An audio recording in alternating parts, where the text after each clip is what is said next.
top-heavy blonde drawled. "Beautiful," he heard himself say. The music died, and his goddess was rewarded by deafening applause and lewd shouts. He noticed the waitress moving away and cleared his throat.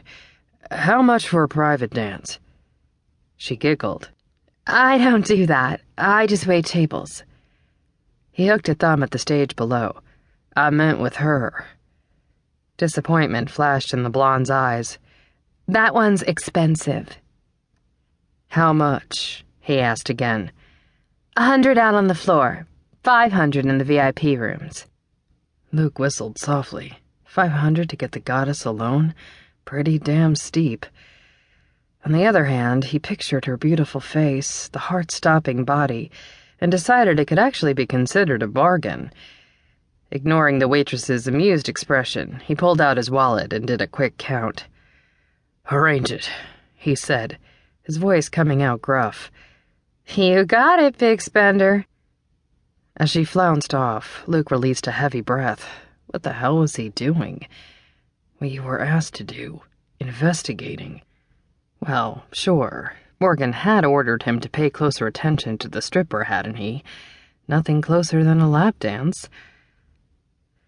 A few minutes later, the waitress returned and gestured for him to follow her down the wide spiral staircase. With the blonde taking the lead, they wove through the tables scattered around the main room, past several curtained alcoves and the hallway he'd noticed staff members coming in and out of. Didn't go near the second spiral staircase, which intel told him led up to the management offices, including Angelo's. Luke suppressed his disappointment. Oh well, the opportunity to snoop around would present itself eventually. They went beyond the bar area, stepping into a shadowy corridor lined with half a dozen doors on each side. The waitress led him to one at the end of the hall, where a dark-skinned bouncer with massive shoulders stood guard. The behemoth's sharp gaze pierced Luke. "No touching," the bouncer said curtly. "We'll be watching. You touch, you're out." "Yes, sir." He appreciated the warning. It told him that the folks at the diamond mine didn't fuck around. Someone was looking out for his girl's safety. Your girl? The girls, he mentally amended. The bouncers looked out for the girls who worked here. All of the girls. Not just the one who got his blood going.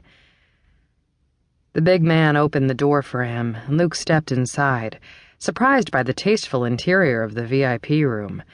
He'd expected a strobe light and tacky decoration, but instead found a plush leather couch in a semicircle shape, walls draped in red velvet, and an old-fashioned-looking light fixture emitting a romantic glow. "Drinks are free," the bouncer barked, nodding to the wet bar by the couch. "Livy will be in soon." As the door shut behind him, Luke bypassed the bar and sat down. He studied the room, immediately pinpointing the locations of the 3 security cameras. Did they pick up sound, too? He'd get Holden to check it out later, but right now it meant he couldn't be too direct in his fishing expedition. If Livy Lovelace had any information about the missing DEA agent, he'd have to use some subtle digging to pry it out of her. He was considering pouring himself a drink after all when his goddess sauntered into the room. The saliva in his mouth turned to sawdust. Oh boy. The woman wore nothing but that silver thong and garter combo she'd stripped down to on stage, and her bare breasts, high and round, gleamed in the dim lighting of the room. Geez, she was even more gorgeous up close.